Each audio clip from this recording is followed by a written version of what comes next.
This is something I found on Facebook about what happened on the Brooklyn Bridge. Only takes 20 minutes. Oh, yes. I've seen this.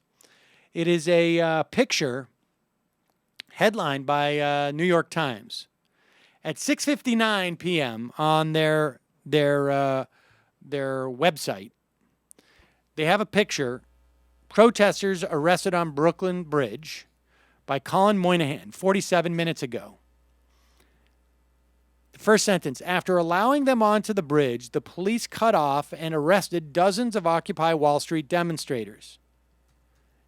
And then at 7:19, same photo,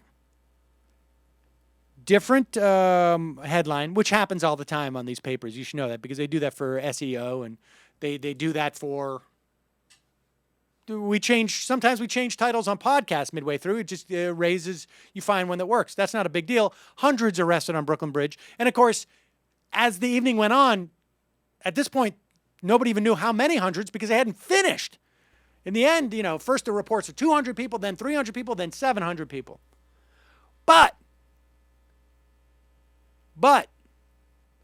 the opening sentence, in a tense showdown over the East River, police arrested hundreds of Occupy Wall Street demonstrators after they marched onto the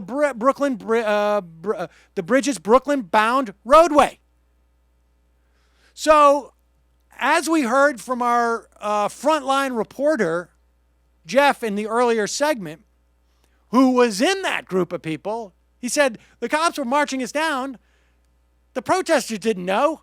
You don't have 2,000 people who raise their hand and say to the police, excuse me, are we supposed to walk this way? They followed them.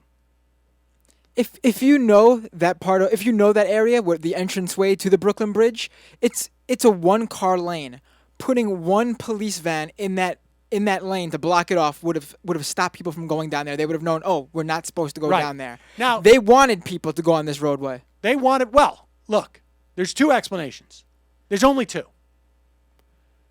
Now, I don't know why the New York Times changed their take on this. My guess is they got a call from the police department. Both explanations still. One is the cops had no idea what they were doing, even though they had advanced knowledge that protesters were going to march to the river. And so these police, who are highly trained in this, is probably the most trained and best trained to deal with protests like this in the entire nation, just had no idea what they were doing.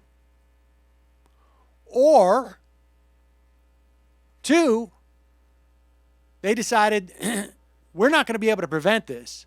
The only way we can prevent it in the future is to arrest a bunch of these people, and it would also be helpful to get all their names on a docket so that we can figure out who's leading this group and apply pressure as they have done countless times, whether it was the RNC. I don't know which explanation is true. But the one that the cops had no idea what they were doing, I find very hard to believe. And certainly, someone at the New York Times, in the affirmative, reported that the cops led these people onto the bridge. And then, 20 minutes later, somebody gets a phone call, and they change that lead of the story, and they completely change the substance of that report.